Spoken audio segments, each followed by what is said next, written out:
My name's Paul Hackett. I'm a journalist with the TV channel Euronews. The aim of this discussion is to see how migration can act as a driver for development. There is a strong argument that more migration is a principal channel of human material progress. It acts as a powerful influence on the development in home countries, enabling people who move to accrue better skills and jobs, which feed back into their communities back home. At the same time, many people choose to migrate because there's a lack of development and opportunities in their home countries, posing the question whether more should be done to develop there.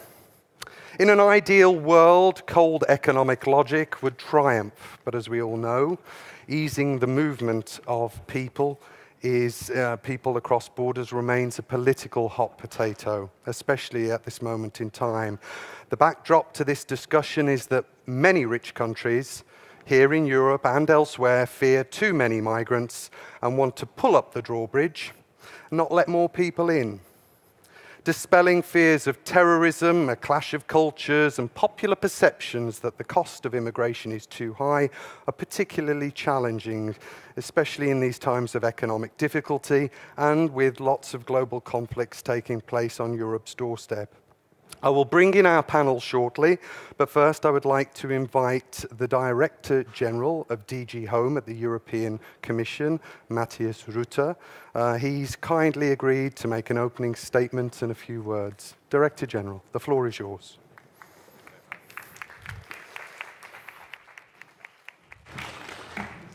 Thank you very much, Paul, and Excellencies, ladies and gentlemen, dear friends. It's a great pleasure to be here.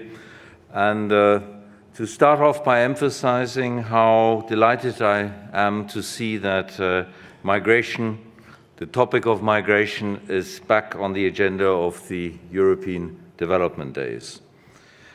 I think today will give us an excellent opportunity to have a deep and serious discussion on the various impacts of migration on development. 3 months from now, at the summit in New York, the United Nations will adopt the post-2015 development agenda. You all know that the original Millennium Development Goals did not mention either internal or international migration. These are politically sensitive topics, as the moderator has already spoken about. These are topics which could have polarized rather than united. And at the time when the Millennium Goals were fixed, we did not yet have enough data and empirical evidence to show how migration interacts with development. This has changed dramatically, and we have come a long way since the year 2000. Today we have data available on how migration and mobility can have a profound impact in both positive and negative terms on the progress towards sustainable economic and social development, and evidence on how migration is significantly contributing to the progress towards several Millennium Development Goals, from reducing poverty to improving gender equality and preventing infectious diseases. I remain optimistic that the international community is now ready to reach a political agreement which would actually include migration in the post-2015 framework. 2 days ago, the zero draft of the outcome document from the United Nations Summit in September 2015 was released. Our initial reaction is positive. Migration is included as targets or indicators under several of these goals, and I hope you agree with me that this is good news. Let me say a few words about where we stand on migration in Europe. 3 weeks ago, the European Commission presented a European agenda on migration, in which we wanted to show a new commitment. We wanted to turn a new page in the development of European common migration policy. And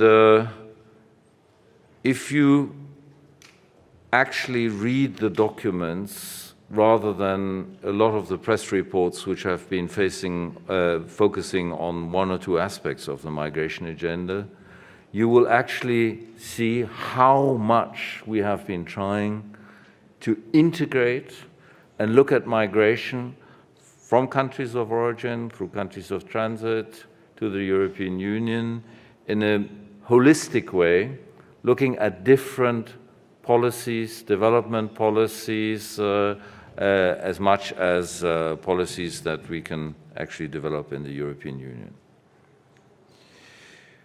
What are the 4 pillars of the agenda? First of all, we want to reduce the incentives for irregular migration, including through addressing irregular migration, the root causes of irregular migration, through development, cooperation, and humanitarian assistance. The second pillar is about border management, and you have seen over the last weeks that we have very strongly put on the top of the agenda saving of lives. We have, in a quite remarkable summit of the leaders of the member states of the European Union, been able to triple budgets in terms of our operations in the Mediterranean. We have deployed assets over the last few weeks. And if you just take the figures of last weekend, where there was 6,000 migrants saved, still unfortunately 17 that drowned, but 6,000 migrants saved, you see a very much different approach of the European Union to these issues. We also want to reinforce Europe's duty to protect. We want a strong common asylum policy, and the priority is there to ensure a full and coherent implementation of the European acquis, but also a commitment to look at things that does not work. And then, and this is the 4th pillar, the one which was least reported about, but which for me is probably the most important one, a new policy on legal migration. Focuses on maintaining Europe, which is in a demographic decline, as an attractive destination for migrants, notably by modernizing and overhauling the blue card scheme, reprioritizing our integration policies, by maximizing the benefits of migration policy to individuals and countries of origin. And my dream is, in 10 years, when people talk about migration policy, I don't think they should no longer mention Canada or perhaps the United States or Australia. They should first of all mention Europe. That's my dream. That's where we want to get to, and I think this is where the Commission is politically engaged itself on.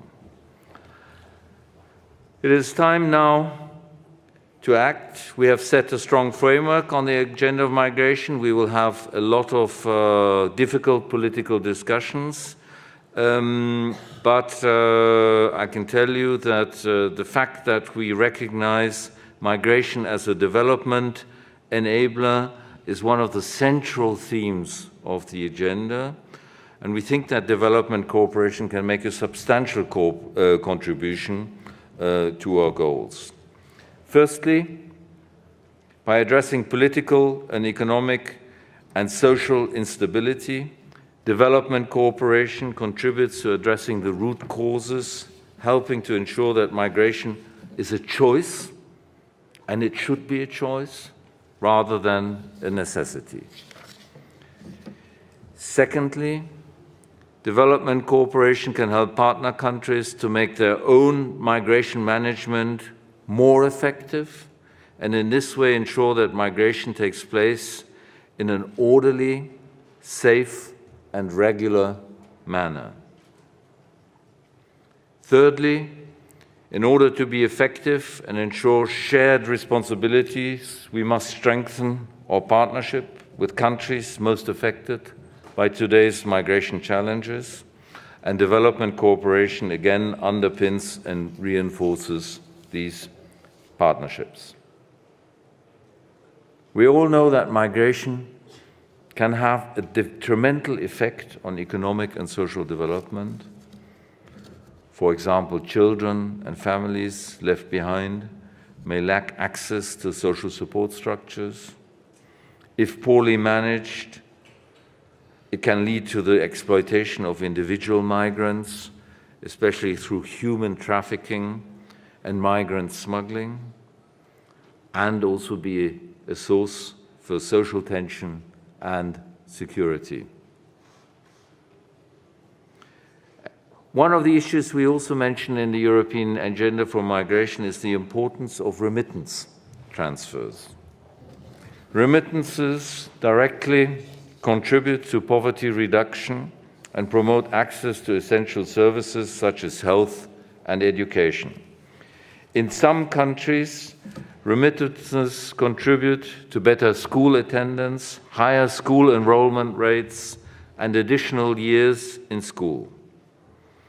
I think Dele Brata will talk about all these things on the panel, so I have just cut out a lot of the things that I was going to say on that, and you will talk with a much more authoritative voice on that, and I'll be happy to listen to that.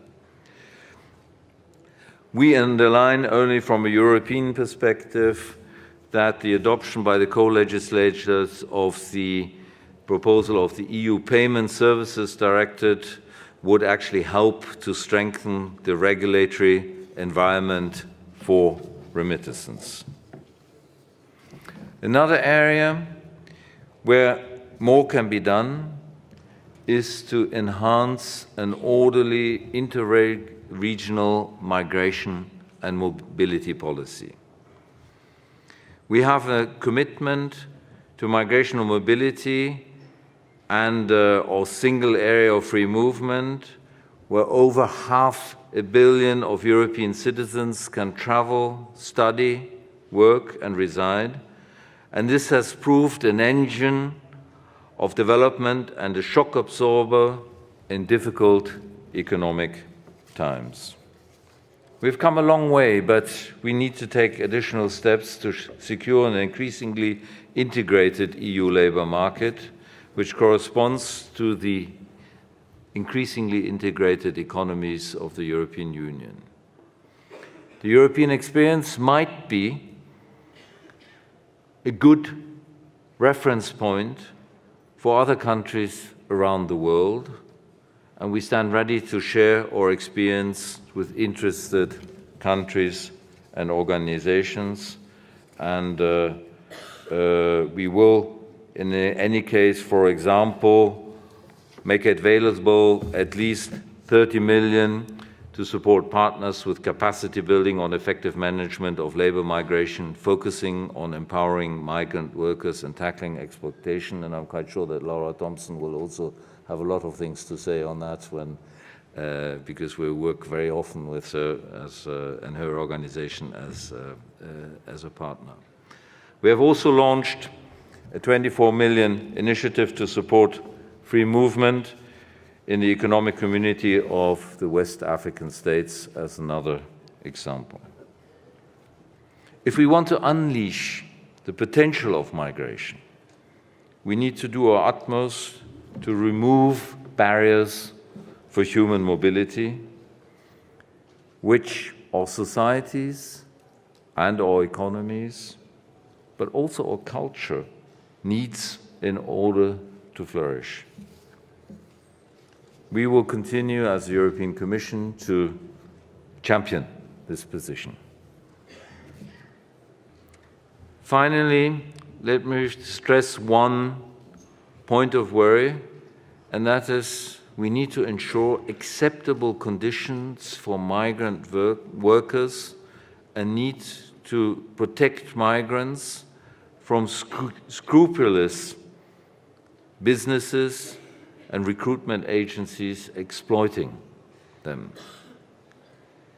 In September 2013, the Domestic Workers Convention entered into force, which requires ratifying states to take measures to ensure fair and decent working conditions and to prevent abuse, violence, and child labor in domestic employment. And we are pushing our member states to ratify this convention.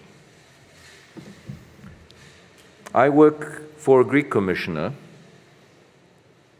Dimitris Avramopoulos, who knows how important migration has been as an economic factor, also in terms of Greek communities existing all over the world.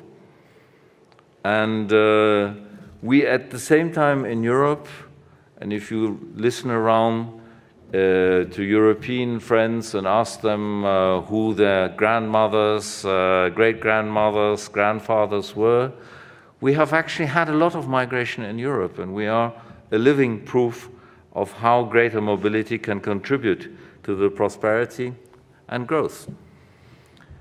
If migration is built on true partnership, grounded in respect for human rights, understanding of the value of diversity, it can work for everyone involved. So I'm quite convinced it is not only the right thing to do, it is also the smart thing to do in terms of trying to push migration up on the political agenda. Making migration part of the world's development strategy will have a meaningful impact on the lives of migrants, affording them greater access to their rights and the fruits of their labor. Politicians have a particular responsibility to lead the way in fighting racism and xenophobia. They must have the courage to tell the truth about the added value of migrants and how human mobility is part of the reality of the world we live in. And we all know that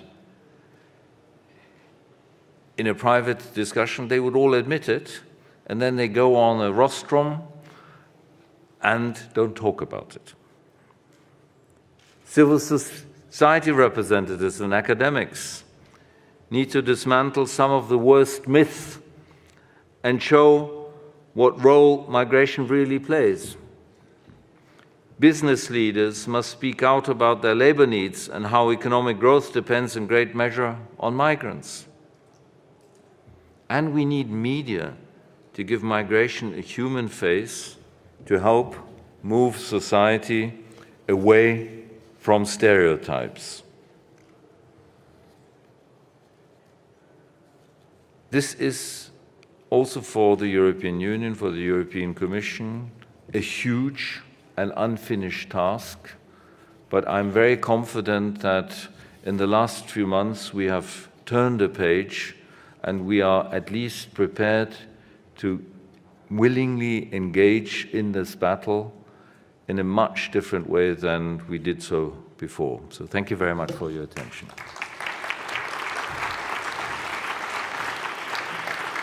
Director General, thank you very much. Okay, let's get started to lots of important points you raised there. To explore these issues, to my left is Secretary Imelda Nicholas, from a chairperson for the Commission on Filipinos Overseas. She's active in this field, migration and development, and she has been recognized, I believe, as one of the 100 most influential Filipino women in the world. So welcome.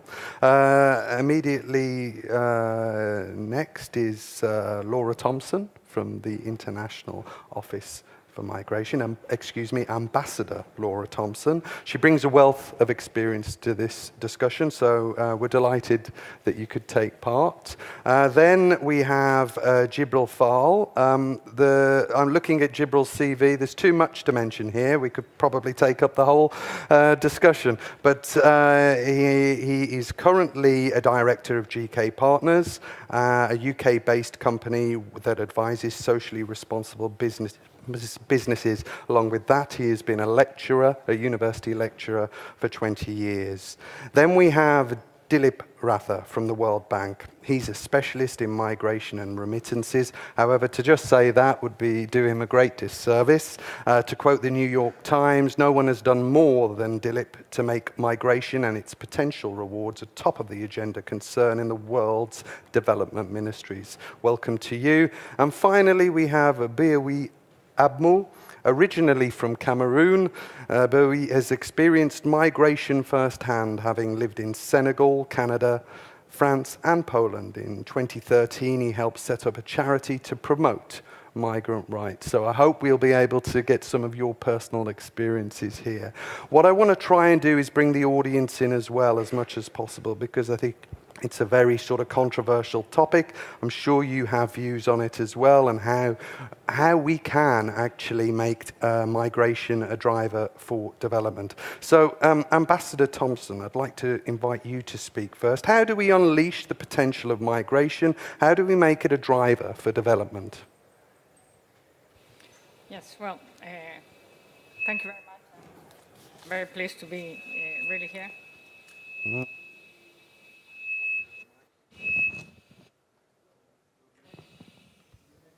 There? Yeah.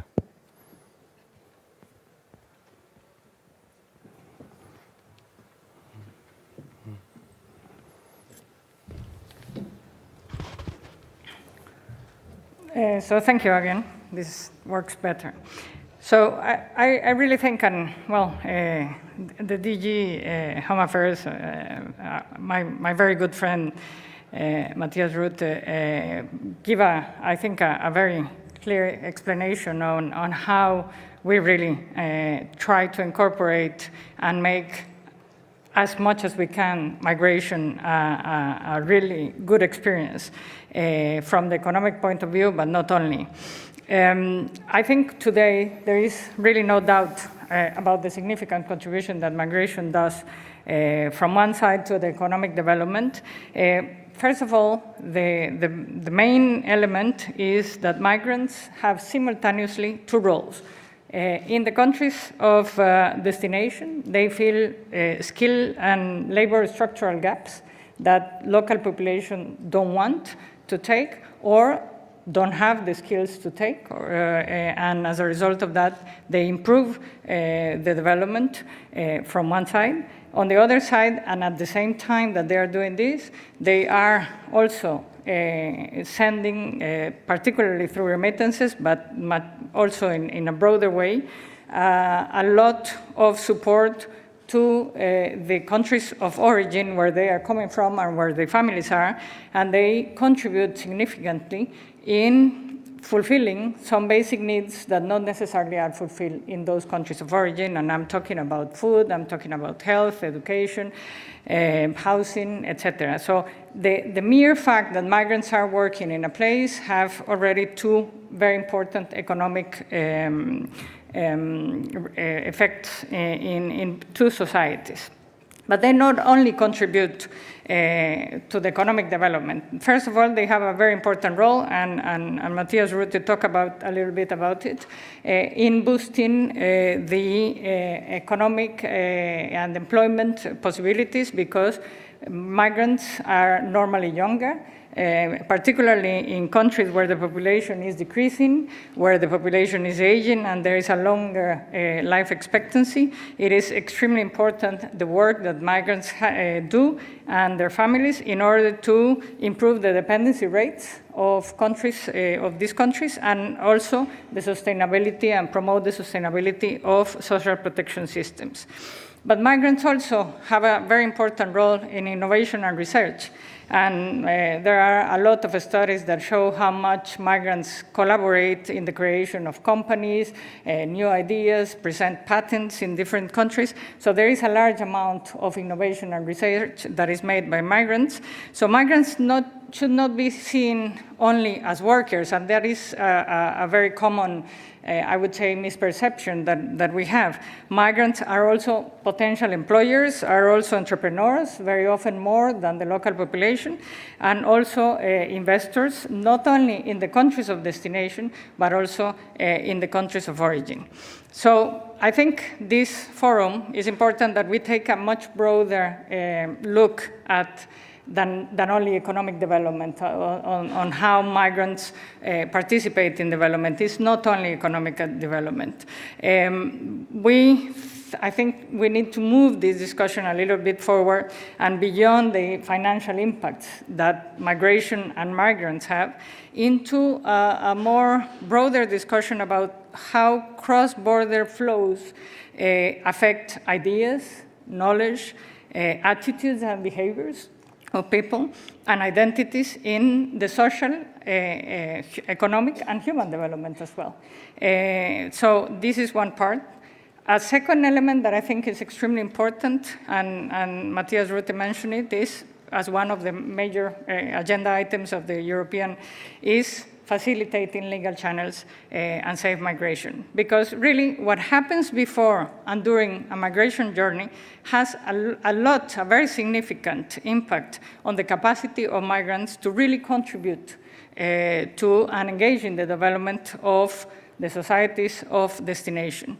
Depending on how this mobility occurs, migrants it can lead either to an increase in or a deterioration of the opportunities and contribution and freedoms of the people. So the element of facilitating legal and safe migration is extremely important. Human rights of migrants and regulated mobility is a second element that is certainly protection of migrants is essential in this, both of human rights of migrants and labor rights of migrants. And very often migrants are in very precarious conditions, subject to discrimination, xenophobia, working in extremely bad conditions. So really only safe, well-integrated and well-protected migrants and healthy migrants can really collaborate in the development of societies fully. The other element is, and I think this is an element that we have to incorporate very much in the discussion of the impact of migration and development, is how forced migration impacts development. And this is extremely serious. We are talking today, we are at the first time in the last, I think since the Second World War, that 33 million internally displaced persons exist.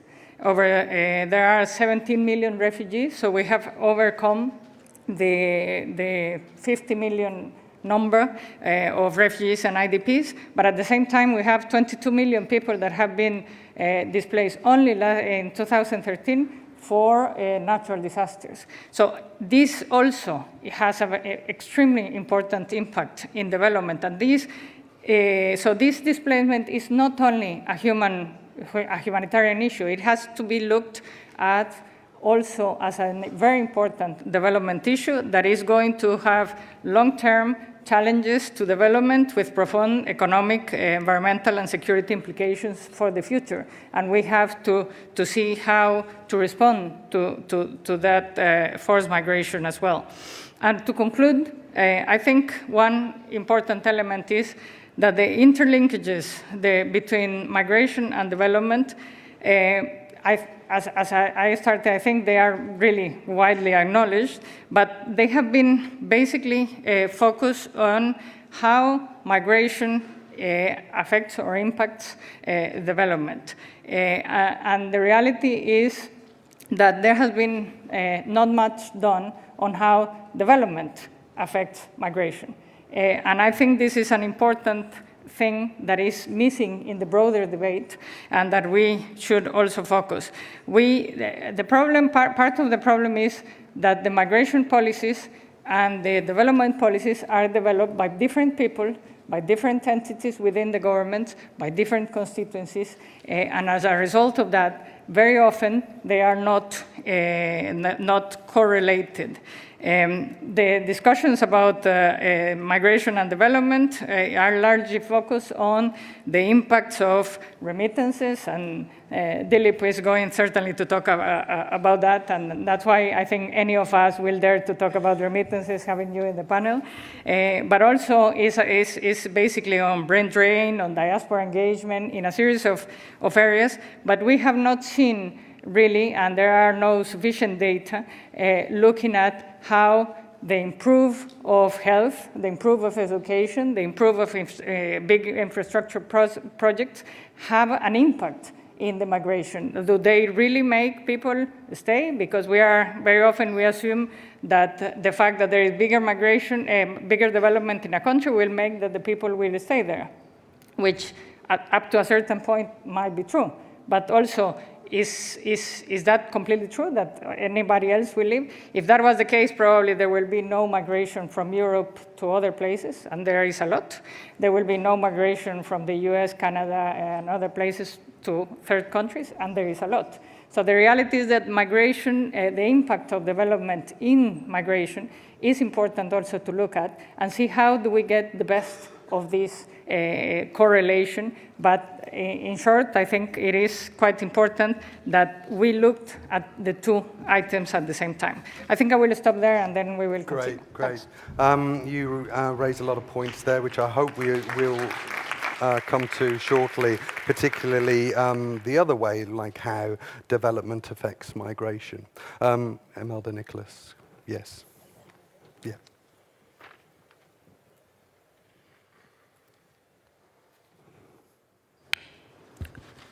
I'm glad to note, and I'm sure the rest of the panel shares this sentiment, that a topic very much close to the heart of the Philippine government and the agency that I represent has been placed for the first time in 8 years in the agenda, that is international migration and development. To humanize this topic, let me quote from the UN Secretary General Ban Ki-moon, who described during the second UN high-level dialogue on migration development in 2013 that, and I quote, "Migrants contribute greatly to host societies. As entrepreneurs, they create jobs. As scientists, they are engines of innovation. They are doctors, nurses, and domestic workers, and the heart of many service industries," end of quote. During the same UN conference, he laid down his 8-point agenda for migration and development, which included the need to enhance migration partnerships and cooperation. Meanwhile, the Council of the European Union, in its December 12, 2014 conclusions on migration in EU development cooperation, recommended, and I quote, "for a more systematic incorporation of migration in the dialogue with partner countries and regions, as well as into the programming of development cooperation, both at EU and member states level, and into national and regional development strategies," end of quote.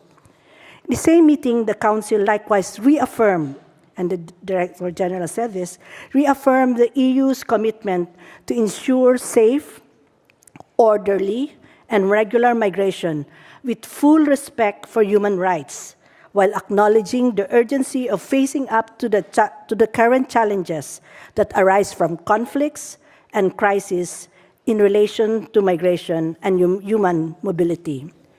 This stresses the timeliness and relevance of today's panel discussion on development cooperation and the strategic role it can play given the present and the future scenarios of international migration and development.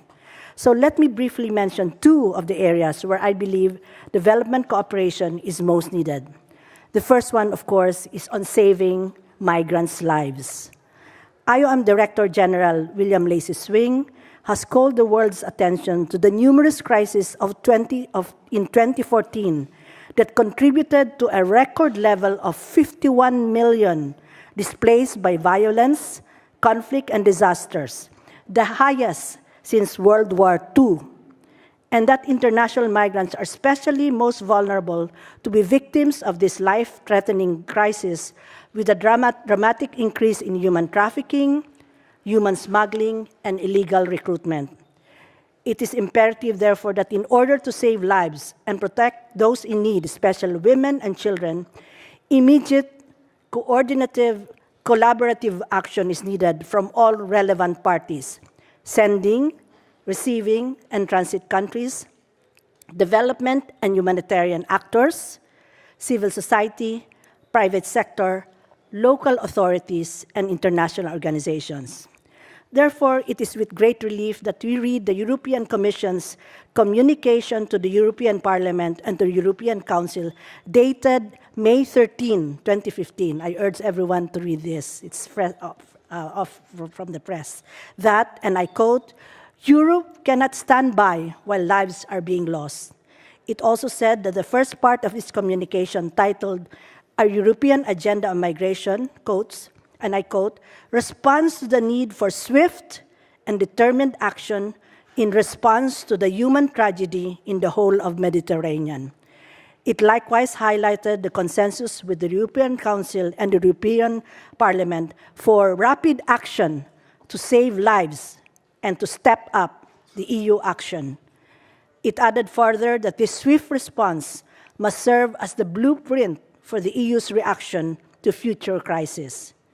In line with this, I would like to inform the audience about an ongoing state-led initiative called Migrants in Countries in Crisis, or MICIC, where EU, together with 7 other countries, led by the Philippines and the United States, are very much involved in.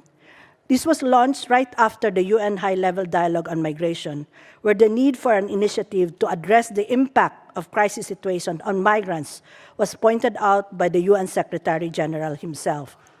The MICIC working group, composed of 8 countries, multilateral organizations, and the special representative of the Secretary General for International Migration, believed the time was right for the international community to come together to define the issues, look at best practices, collect the evidence base, and propose a way forward to strengthen the international community's capacity to better manage situations where migrants suddenly ended up in very vulnerable situations in countries in crisis, focusing on those that are due to civil unrest or natural disasters.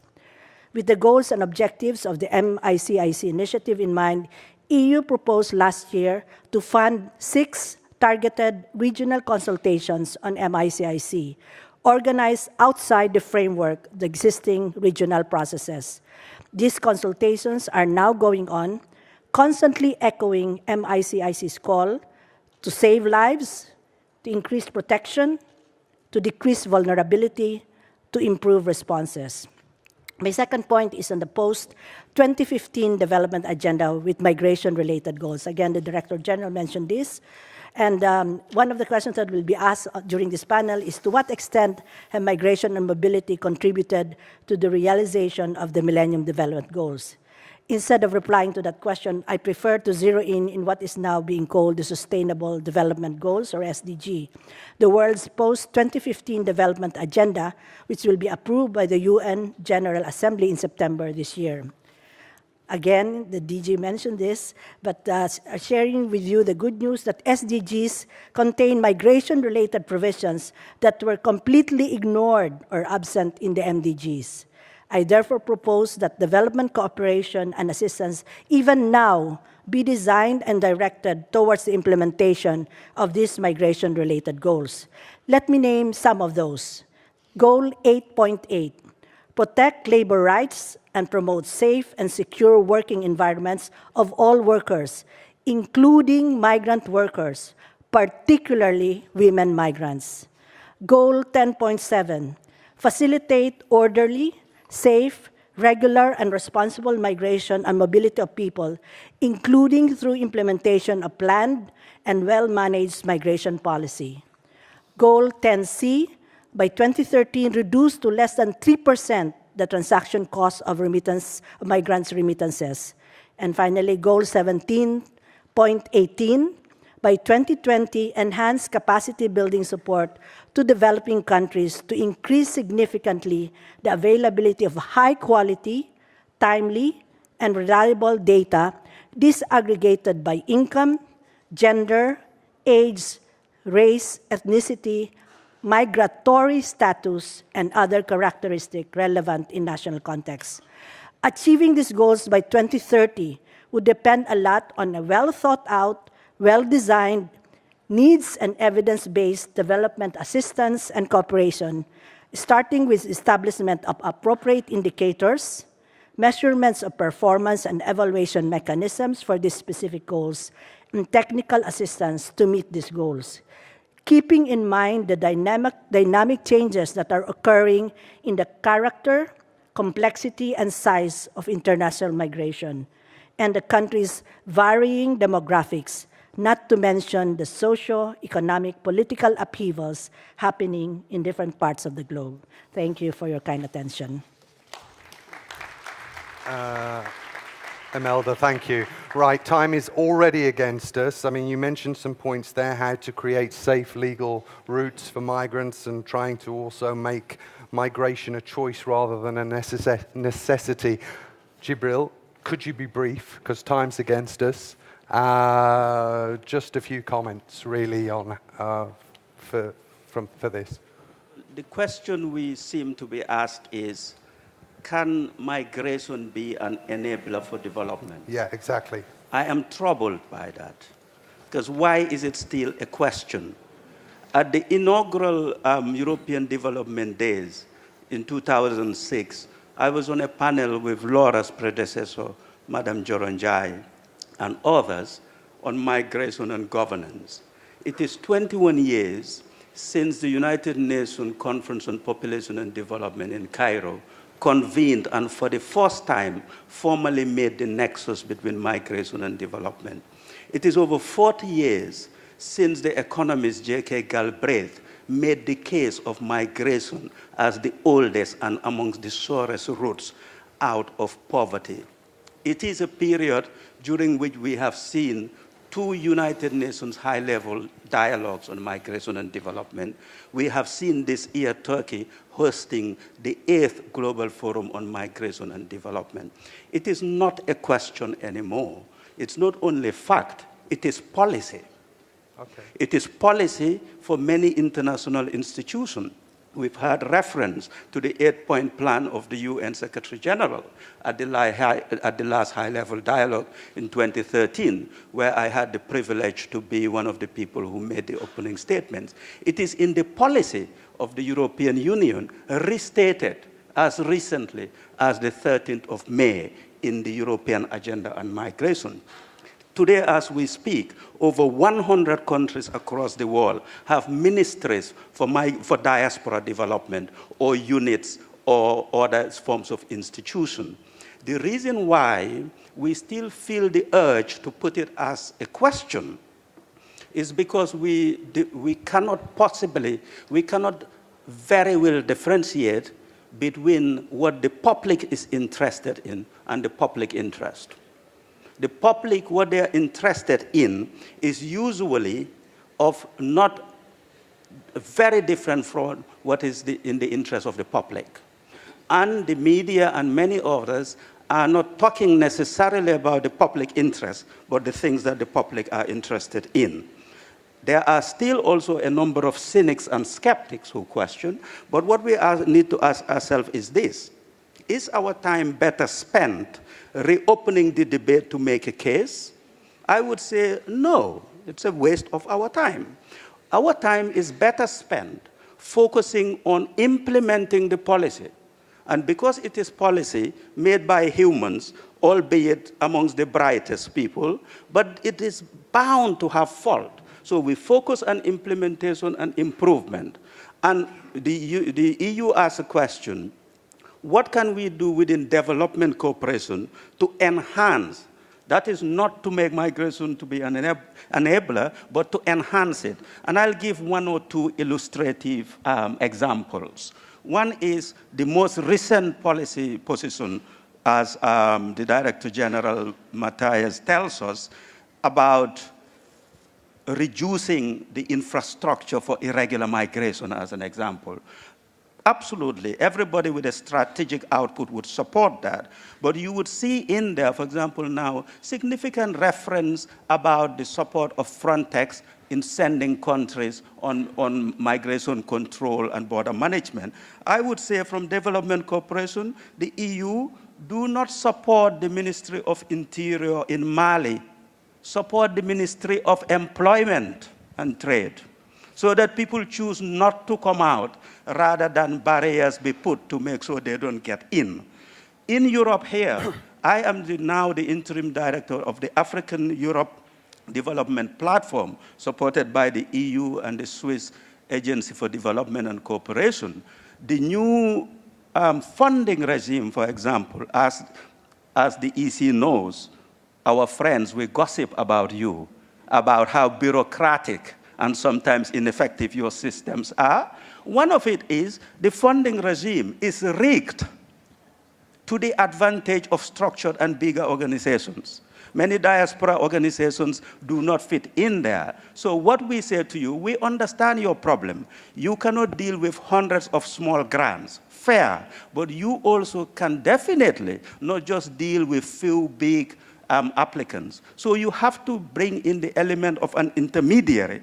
The platform is a good start, the Africa-Europe one, but other platforms that are intermediaries that may even hold a grant fund in order to pass it on to smaller actors. These are two specific examples that I would like to share with you. Thank you.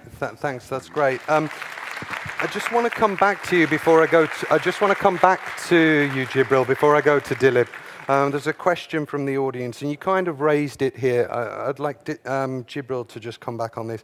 Well, this is a question from the audience. What can be done concretely to change public opinion? And you've sort of, which is often sort of ill-informed and feeds xenophobia. You've sort of said that, okay, the case for migration as an actor of development is well known, but obviously getting there, the political is the problem here maybe. How do you sort of change the debate politically? Anyone who have had the misfortune of hearing me would know my obsession to the Pareto rule. I believe 80% we should concentrate on doing the day job and seriously delivering, and not more than 20% telling the story. Now, if you told the story, I can tell you there is no country in Europe that does not like to bring migrants in. It's just about which migrant they don't want in. Some countries not only would let you in, but for the right price would give you a passport. The last time I checked, it ranges from 250,000 euros to €1 million as an investor, non-European. Irrespective of what color you are or what culture you are, you'll get a passport in Europe. Every skilled neurophysicist or neurobiologist works in and out of Europe. Every skilled African footballer is welcome in every city in Europe. The problem is the unskilled or semi-skilled. For policy purposes, we do need to focus on that. We also have to find another way of telling the story. We've heard in here, this room is full of migrants and diaspora, as in every other country. So we need to find another narrative, but I wouldn't obsess on trying to paint a story. I would focus on doing the right things, and people will see the evidence will speak for themselves. I think I'll stop there for now. Okay. Laura, I'll bring you back on that point later. I want to go to Dilip first. Dilip, you obviously, everybody sort of says you're the man when it comes to remittances, and how can that sort of drive development? Thanks. Can I say something other than remittances? You can. The floor is yours. You can completely ignore me if you want. I won't. That's I'll very really nice. listen to Yeah. you. So let me make 3 points which will also include remittances. First, migration is development. Second, how can migration be even a better driver for development? And third, what is the critical challenge? migration is development because when we think about development, some sectors in the economy must grow faster than other sectors. There has to be a leading sector, there has to be a lagging sector. People from the lagging sector have to move to leading sectors. That is economic development. There is nothing separate from that process and then saying people can't move. So migration is development. Development is migration. They go hand in hand. Migration is never the first option for anyone. Everyone wants to be rooted where one is born. That is never the first option. It is the push, the need to move because your sector is lagging, you are losing your job, you will find a better quality of life somewhere else. That is what pushes people. And most of the migration is actually domestic migration because of that process, because nobody wants to go too far away. So there are 250 million international migrants now. There are 750 million domestic migrants. That makes 1 out of 7 people in the world migrants. And south-south migration is actually larger than south-north migration. It is all part of the phenomenon that migration is never the first option. You don't want to move if you don't have to. So why are people moving? Because there is not enough economic convergence. There is not enough economic convergence because we have relied on aid, trade, and investments as equalizing forces, but we forgot what Galbraith said before, that if you want instant poverty reduction, all you have to do is move that poor person out from that place to a richer place, and it's almost instantly you reduce poverty. So migration is probably the most potent force for poverty reduction and economic convergence, and we have stopped that, and that actually is a problem. Going forward, migration pressures will rise, but we have erected border controls, and of course, because of that, we will have distorted outcomes. So how can migration be a better driver for development? There are several links between migration and development. First, through remittances, we talked about that. This year, remittances will reach $440 billion. They have never fallen. During times of crisis, they are the ones that hold up. Other types of flows actually fall. Remittances reduce poverty. Remittances send children to school. Remittances improve the birth weight of children in poor families. What more can you ask for? So remittances actually help a lot. But there is also, beyond that, the diaspora philanthropy. There is a diaspora savings. And both of them we don't understand very well. Our estimate is that diaspora savings per year are about $500 billion. And you could mobilize maybe even a tenth of that, that's about $50 billion that you could mobilize for development financing. Diaspora philanthropy, we have no idea about it, but let's take the example of Nepal right now. Nepal, that a month ago had a horrendous earthquake. Nepal receives about $500 million per year in remittances. Sorry, $500 million per month in remittances. I estimate that this month, remittances to Nepal will go over $1 billion in 1 month. Remittance costs to Nepal are about 6%. Several money transfer companies freed up, they waived remittance fees to Nepal when the earthquake hit. The same thing happened during the Philippines hurricanes and before that in Haiti earthquake as well. If you think that 5% fee is waived on $1 billion flow, that's $50 million savings in the hands of very poor people. Now give me another figure of aid or another type of charity that matches that figure of $50 million. Remittances are actually an insurance for poor families. So migrant remittances, migrant savings or diaspora savings, and then diaspora philanthropy. There are 3 potent forces that actually help developing countries. Beyond that, of course, you have trade, you have knowledge transfer, skill transfers, and changes in value systems. The critical challenge. What is the critical challenge then in realizing this great potential of migration for development? I think the critical challenge is to reconcile between our sense of self, our personal and national identity, and reconcile that with our moral and social responsibility towards fellow human beings. Mother Earth has a lot of space. It is that sense of insecurity that we have about strangers that causes all sorts of problems. That's why we erect borders. If we don't address that openly and don't debate it openly, we will never sort out this problem. Thank you. Okay. Thank you. Just to come back on that, what would your solutions be? Because, I mean, obviously, we're seeing a rise of populism across Europe in particular. There's a feeling maybe that, okay, the migrants come, they often take low-skilled jobs, which the native population feel insulted by. How do you compensate the people, the people in the rich country? What do you do to persuade them to accept larger migration? You know, how do you sort of change the political narrative?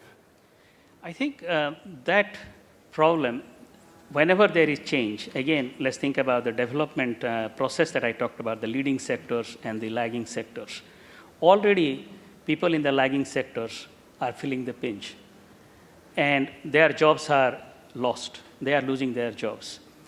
If you have then new people coming in, and they can add to the burden, it is a genuine burden, and we have to address that.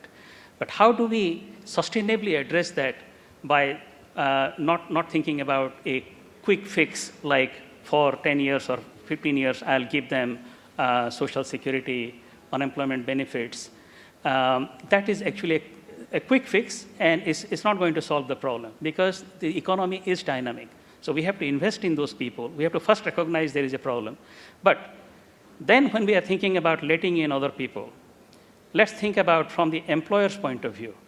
Does the employer want to hire the native person or the foreigner? And why do they prefer the migrant worker rather than the natives? If we can address that question, that would be helpful. Typically, migrant workers they actually bring a lot of value compared to the cost. So you pay the fee, usually you pay wages. Wages are actually lower than normal, what you would pay to the natives. They bring flexibility. So when you had the huge crisis in Europe and in the US, the global financial crisis a few years ago, in fact, foreign employment, meaning employment of migrant workers, was the first, that actually fell much faster than the employment of native workers. But in the recovery process, employment of migrant workers recovered even faster than that of native workers. It relates to the simple fact that employers find the workers from abroad more flexible, cheaper, more value for money. And that, in a sense, is economic development. That is a sort of an economist's answer, isn't it? Because how do you, but it's not really, how do you sort of compensate the local population, or do you just ignore them? Because that's why there is a tension there, isn't it? That's why the drawbridge is being pulled up. I should have addressed that better. Let me try. When we are thinking about the economic pie being the same and more people come in, then we are thinking about some people having to lose and share their piece of the pie with other people. That is the perception problem.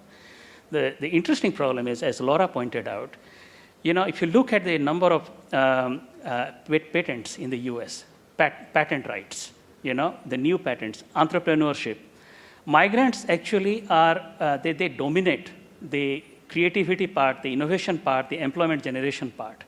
So the pie actually grows when new people come in, even if it is the lower skilled migrants. Just wait 10 years and you will see the productivity of the new migrants. And the moment you think about the second generation, it is actually staggering, the positive economic impact they have in terms of income generation, in terms of ideas, employment generation, and simply growing the economy. So if you have a 10-year viewpoint or a 20-year viewpoint, then you would find that, like opening up the economy to trade, opening up the economy to immigration also will grow the economy and make it more dynamic. And in fact, that would generate the kind of savings that you would need, fiscal savings you might need to help the people who have lagged behind, the natives who have been hurt in some ways. Okay. I'm not sure politicians would vote. It would be like politicians, turkeys voting for Christmas. Unfortunately, they don't have spans of 20 years, do they? They have mandates of about 5. And that is where it's a different problem with our democratic process. Yeah. Why don't our politicians have long-term view? That's a different debate altogether, so we won't get into that. But let me just say one word. If we can point out to the politicians, the decision makers, and say, here is a menu of policy options for you. Remember, it is not like this policy option A is the best policy option. There is no best policy option in migration. That's my conviction, that there is no best policy option in migration. If we then think about trade-offs, choice A involves these are the positives, these are the negatives. Choice B involves these are the positives, those are the negatives. You got to make the choice. You got to understand the positives and the negatives. From a multidisciplinary point of view, we present it to you. You make the choice, and if they are consciously making the choice, they might then be able to communicate that better to the electorate. Because I don't think politicians are stupid. They're actually very smart. They just don't have the argument. It is us, the thinkers, the technocrats, we are not giving them enough ammunition. And what I pointed out is that long-term process of giving them a process to think about what sort of choices are involved, what are they gaining and what are they losing. If we can communicate better to them, they can then communicate that to the population, and I think we would be much better off than having them learn from the newspapers right now. Okay, let me bring in Bowie. Bowie, tell us a little bit about your experience. You've experienced migration firsthand. Maybe I imagine many people in this room are migrants. I'm a migrant myself. I live in France. But you've probably traveled a much tougher road than myself. So tell us a little bit. Bonjour à tous. Je veux parler en français. Je suis très content de participer à ce débat sur la migration et le développement. Je voudrais focaliser mon propos sur deux choses. Premièrement, je vous parlerai de mon expérience de migrant. Et deuxièmement, je partagerai avec vous mes interrogations sur le lien entre la migration et le développement. Actuellement étudiant à l'Université de Lille 3 en France, j'ai eu l'opportunité et la chance d'aller un peu partout dans le monde grâce à une bourse de l'Union européenne, la bourse Erasmus Mundus, qui est par ailleurs un programme qui fait venir de nombreux migrants, de nombreux étudiants en Europe. Donc j'imagine qu'en faisant venir de nombreux étudiants en Europe, l'Union européenne contribue à promouvoir le lien entre migration et développement. J'ai été par exemple au Canada, au Sénégal et en Pologne. Actuellement, je suis à l'Université de Lille 3. Durant ce parcours migratoire, j'ai partagé mon quotidien avec de nombreux migrants. Et ce que je voudrais souligner par exemple ici, c'est que dans la plupart des cas, quand ils essayent de chercher de l'emploi à qualification égale, on préfère les nationaux. Donc je pense qu'il faudrait assurer l'égalité entre les nationaux et les migrants. Par exemple, dans le domaine de l'emploi, qu'il n'y ait pas de discrimination, qu'il n'y ait pas de sélectivité. Dans 2 mois, je vais terminer mes études. Et comme c'est un programme qui offre un accès à 3 diplômes environ, j'aurai un diplôme de l'Université de Lille 3, un diplôme de l'Université de Rokulo en Pologne et un diplôme de l'Université Cheikh Anta Diop du Sénégal. Et je commence déjà à me poser des questions.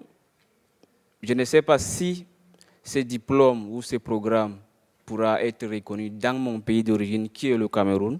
Je m'interroge. Comment en 2 ans, un étudiant peut avoir 3 diplômes? Je ne sais pas si chez moi, ça pourra être compris. Donc, je voudrais anticiper en disant qu'il faudrait faire à ce qu'il y ait une reconnaissance mutuelle des diplômes et des qualifications un peu partout dans le monde. Pour finir, je voudrais partager avec vous mes interrogations sur le lien entre la migration et le développement. Je suis un peu mal à l'aise parce que je me dis, si on veut réellement faire de la migration une ressource pour le développement, quand les migrants, les pauvres, sont exclus de la migration, quand ceux qui ont le plus besoin du développement. Ceux qui sont le plus affectés par le sous-développement ne font pas partie du voyage. Ils sont en marge de la migration. On les interdit d'entrer, par exemple, en Europe. Donc je me demande, quel développement va-t-on générer à travers la migration? Si on interdit aux nécessiteux d'être eux-mêmes les acteurs de cet éventuel développement qui proviendrait de la migration. Donc je me demande, donc entre autres, c'est des questions que je me pose. Le défi politique qu'il faut relever aujourd'hui, je pense, ce serait celui de réduire le coût de la migration. Réduire le coût de la migration, c'est essayer un tout petit peu d'ouvrir les frontières pour que les pauvres, tout comme les riches, puissent avoir accès à la migration. Que la migration soit un droit pour tous et non seulement pour les riches. Je vous remercie. Okay. Thank you. Bowie, I have a question for you. You say your studies are going to come to an end soon, very soon. What will you do? Will you stay in Europe or will you decide to go back home? Je vais rentrer chez moi parce que je dois rentrer au Cameroun, essayer de développer mon pays, participer à la vie politique, économique de mon pays. Okay, so it's an interesting question. What I want to ask, maybe Dilip, and maybe some of the other people might want to respond here, the guests. How do you change a country you dream about leaving? Well, we have several ways. One is the way we are talking about return of people with skills. And there, we often think about the scientists and the entrepreneurs and the doctors and all. But actually, even lower skilled workers, they acquire skills in their jobs abroad, and having a certification program that kind of says that these guys are capable of doing whatever they're able to do as an electrician or whatever, that would actually help. Then there is the issue of remittances. We know that remittances are now about $440 billion as officially recorded, but the size is probably more than $600 billion per year.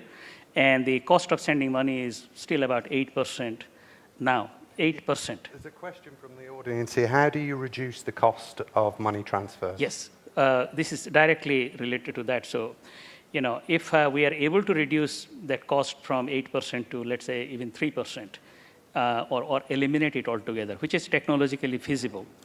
If you are able to do that, we are talking about serious amounts of money going back to in the hands of poor people.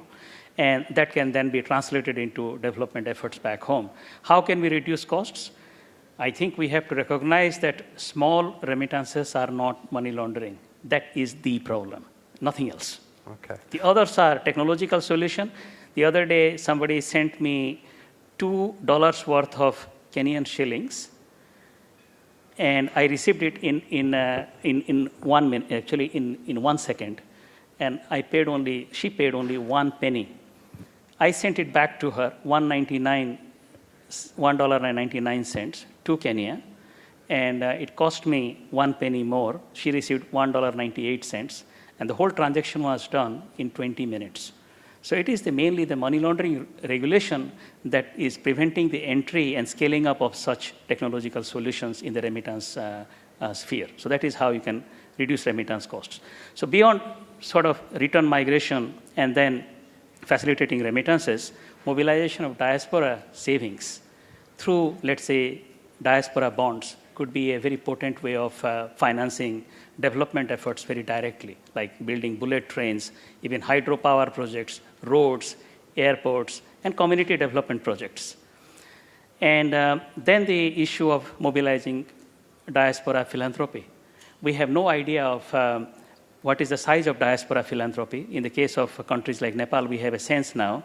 But suppose we were to just change the remittance form, which right now says, I, so-and-so, am sending $100 to my father in a village in India. That's how the remittance form is now. If there was another box there, just saying, and I would like to contribute $10 to fight malaria in the district of my father, I would most likely contribute month after month $10. So simple ideas like that can actually mobilize significant amount of diaspora philanthropy. Okay, Laura first, and then Imelda, and then some questions from the audience. Yeah.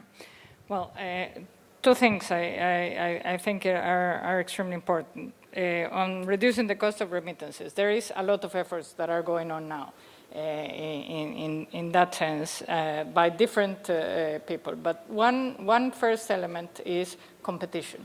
And there are basically two major companies, banks, that are doing transfer of remittances. If you get a much broader competition and you eliminate, the almost exclusiveness of these two big banks, that will help very much in that. There is also a lot of things that are happening now to see how to use new technologies in the transfer of remittances, mobile phones, and other type of devices. So there is a large advance on that. We are working also, IOM, with some other organizations to see how do we use eventually the postal system that exists today to send remittances. So there are a lot of things happening. That is one thing. I want to get back to a little bit to the public perception of migration, because I think this is a subject that is extremely important. And the public perception is very often generated, and that is our experience, by a series of misperceptions about what migration is, what it involves, and the consequences that it has in the countries.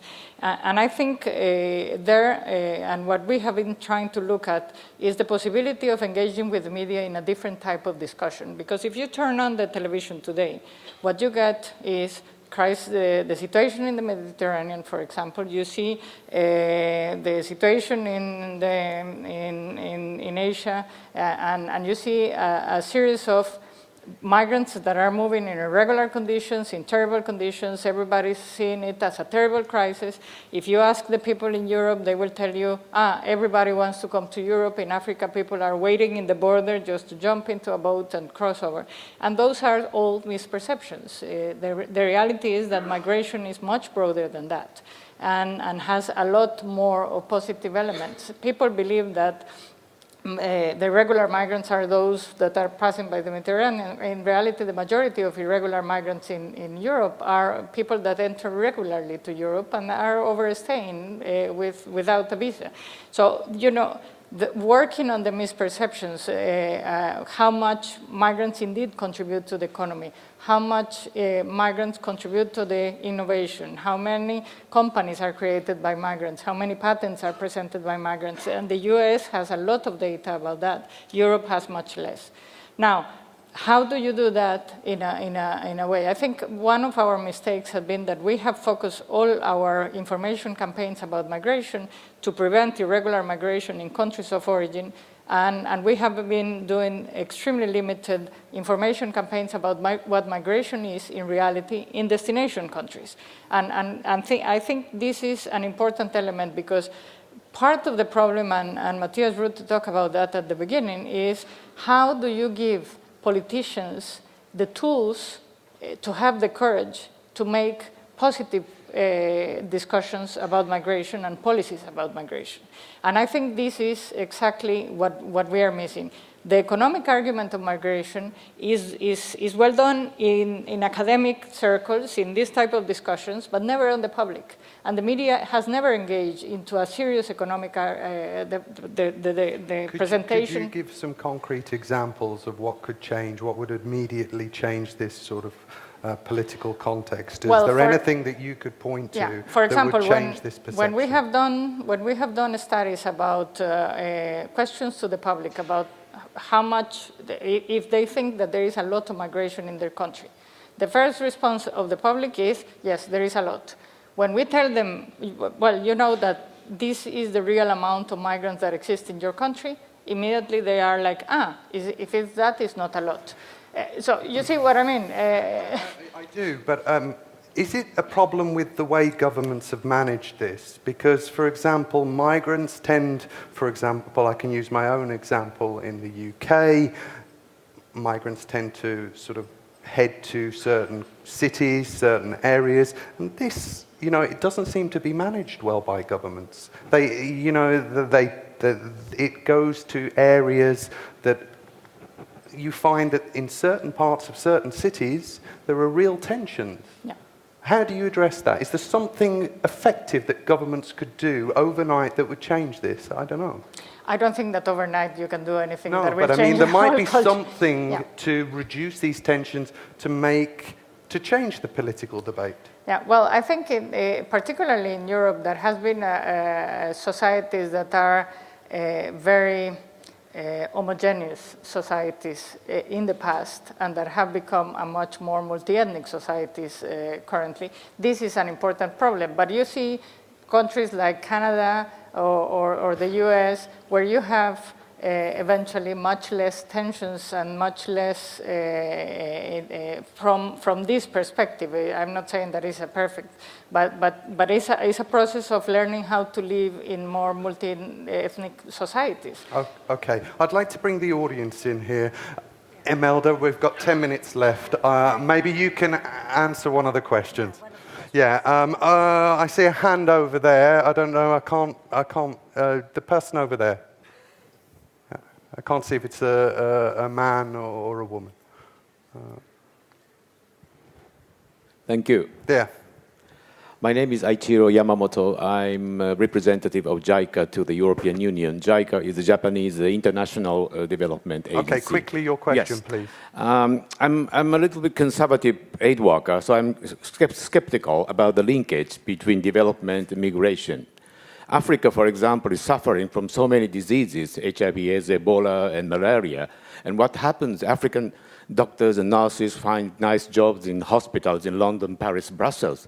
Then what happened to the patients left behind in the home country? Okay. Some people say they send money back, but the remittance is often spent on family consumption, not for the purpose of development. Okay. So the last point, my opinion, is we should decouple development policy from immigration policy. Thank you. Okay, Imelda, I think Yes. you would be the best person to answer Well, no, that. I don't want to answer that question. No, you don't? Because as one of our colleagues said, there's no point in debating. It's proven that migration is for development. But Let what me about the answer- effect on the developing country, the Philippines, nurses, doctors Well, leaving? okay, so how does that affect the home country, the Okay. brain drain? Okay, well, let me add to what Dilip has been saying, that there's been technology transfer, there's the impact on the development in terms of remittances. But let me add, because the Philippines is very lucky to have two laws, which is the Overseas Voting Act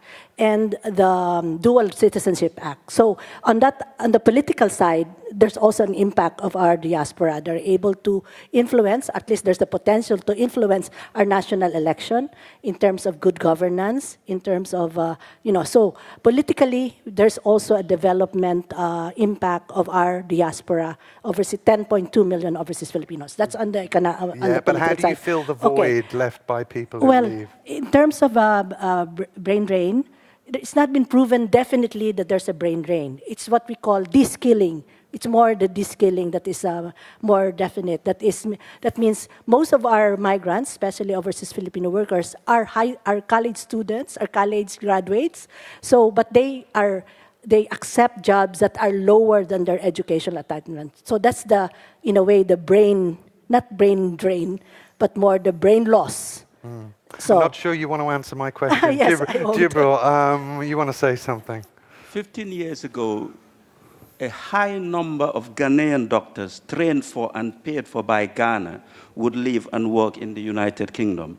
That number has gone down significantly. Part of the result is that during that flow, not only did they send money, but the whole idea of developing health services in Ghana actually enjoy an uplift because you have doctors from that country. They did not stop caring about Ghana. From since man began up to now, we have migrated for three broad reasons: to learn, to earn, and to yearn. And each one of those things, we contribute back. So your question about how else, so the money goes back, but even the dream of a better Ghana never leaves the Ghanaian nurse. Okay, thank you. Any more questions? The lady at the back in the blue, and then I'll come to you. Great question. First of all, thank you for the discussion. It's beautiful. I just want to come back to this question on remittances because I work for the EU delegation in Yemen, which does have a quite culture of sending remittances and also philanthropy. But there is an increasing discourse on remittances and funding counterterrorism discourse. And I agree fully with you that, small-scale remittances, we should not be considering them money laundering, but there is more of a political discussion now around remittances coming home and the counterterrorism agenda in certain regional locations. And I know this was the case in Somalia recently as well, with some political changes there. And it puts a very uncomfortable spin on the discourse. And I'd like to hear a little bit more about that. Okay, we'll take another question here. Yeah, and there, and then we can answer those. Dilip, maybe you can answer the lady's question. Yeah. Just wait. Yeah, go. Thank you, Ms. Karaket. My name is Simone Indovina. I'm from Sicily, and I've been working in Lampedusa in 2013. And during that period, I saw that actually the migrants doesn't know completely how to have a legal migration to Europe because they completely shocked about the information that there is like an embassy of Italy that can do that kind of work. How we can facilitate this kind of process? How can be more clear the legal way to reach Europe? Okay, so creating safe legal channels to Europe. Okay, and finally, the man there, and we'll just... Thank you. Hi, Paul from MPI. You're talking about the transaction costs and reducing them would increase remittances. Higher wages would also do that, of course. And the Philippines have been relatively good at negotiating better terms for their low-income migrants abroad. But because of the fierce competition among source countries, it's quite hard for other countries to do this. So can you envisage some kind of solidarity between source countries rather than competition? And can the World Bank aid this, the IOM, whoever? Okay, thank you. So the first question, Dilip, there's a problem here with terrorism, isn't there? I mean, since 9/11, remittances have been difficult to sort out. Well, this problem has always been there. There have always been terrorists in this world. And, it's not to, as I said, there is no best policy option where whatever you say is absolutely correct and there is no negative side to it. There is no such thing involving pretty much everything in life, but particularly migration and remittances. So let's take the example of the case of Yemen or Somalia or 9/11 terrorism issue. Now, in the name of fighting terrorism, let's say, what percentage of that $440 billion is for fighting terrorism? Probably a very small part, the needle in the haystack, right? If we want to now increase the cost of remittances or say that every small remittance transaction has to be scrutinized, the cost of compliance on the remittance companies goes up. They increase the price. People who are depending on remittances for their living, every penny they say probably feeds a mouth on the other side. They then become very price sensitive and they say, okay, I can't pay that high fee of 5% or 6% or sometimes 20%. So I'm going to call my friend. Next thing you know, the friend becomes a Hawala agent and the whole money goes underground. So in the name of fighting terrorism, we have implemented a set of policies that across the board increase costs and drive the whole flow underground. And what better way to hide if you are a terrorist than in a crowd? So that is the real problem. And I think the policy solution is very clear. If you isolate the terrorists, then it will be easier to catch them. The way to isolate them, to bring the flows to the more visible channels, the way you can bring more visible channels, remittances to the more visible channels is to reduce costs. So the policy message is very clear. Okay, I'd like to go back to the gentleman's question, the gentleman who was in Lampedusa. How do you create a safe legal way to get to sort of the destination country, the rich country, Europe?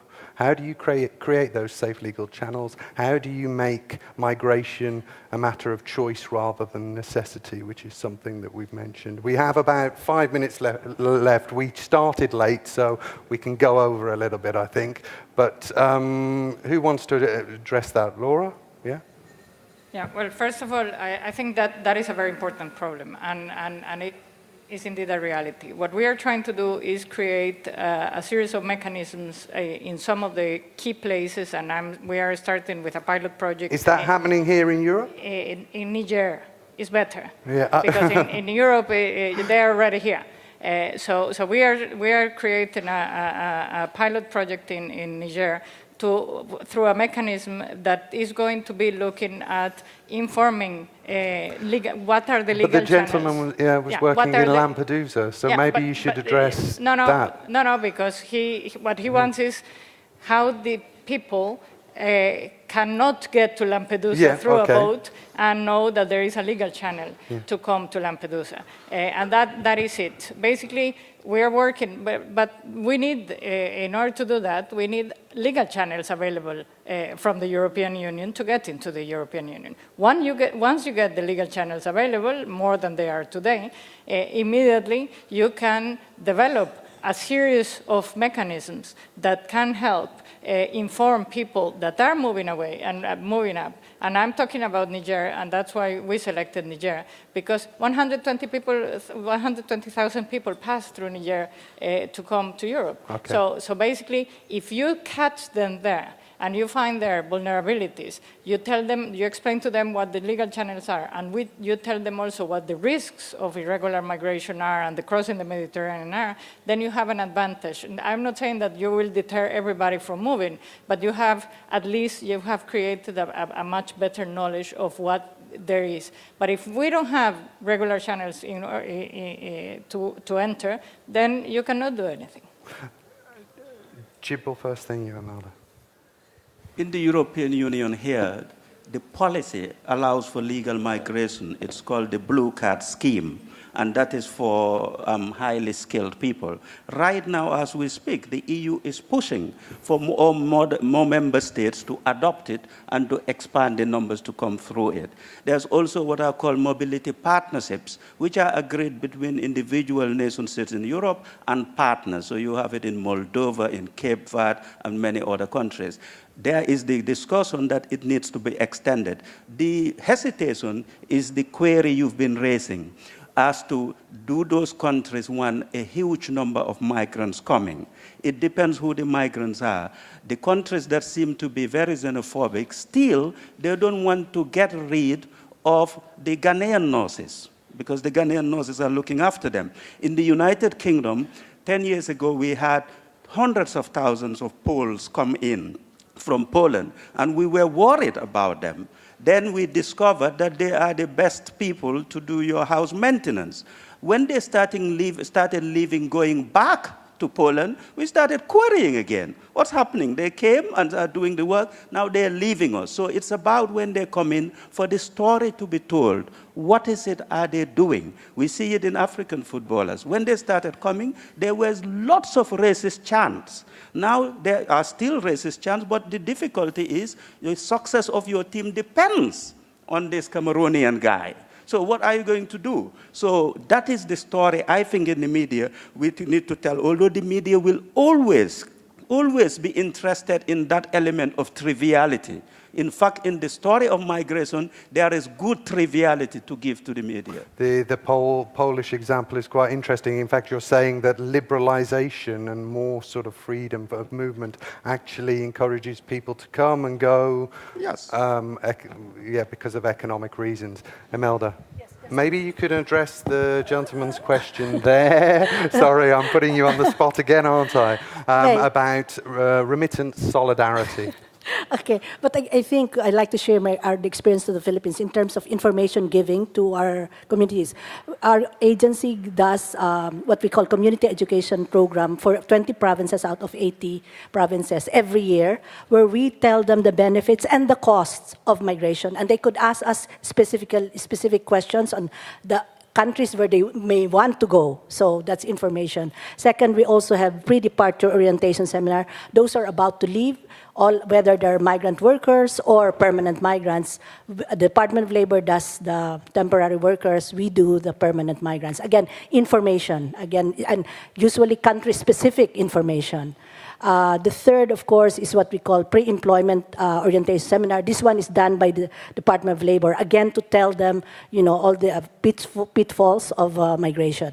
Now, the question on remittance. Well, I think our Central Bank of the Philippines has been very good in terms of bringing down the remittance cost, primarily by urging all the remittance providers to publish their costs of remittances so people can compare what are the costs, which are the cheaper costs. Number two is giving more access points, especially in a very remote area. So they have created what we call mobile banking units. These are small units of banks, not necessarily banks, quasi-banks, but of course authorized by the central bank to be access points. Number three, they use now e-money. So they're using electronic money to transmit remittances, especially again to very urban, to very far-flung areas. Okay. So those are the things of putting down the cost of remittances, also giving access to those who have usually are unbanked, people who do not have bank accounts. Okay, time is against us, but I want to ask one last question to the audience, and you can do this, I've been told, reliably through the application.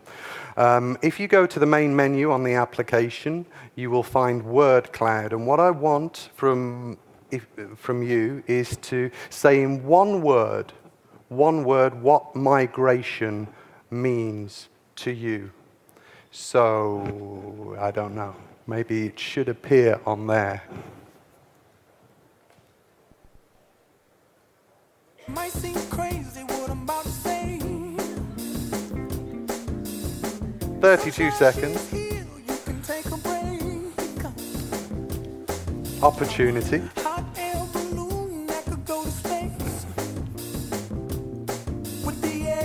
Evil.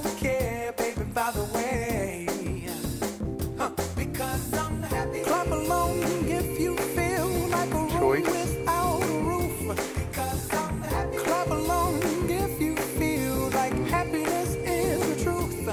Does anybody who's not using the application have anything to add?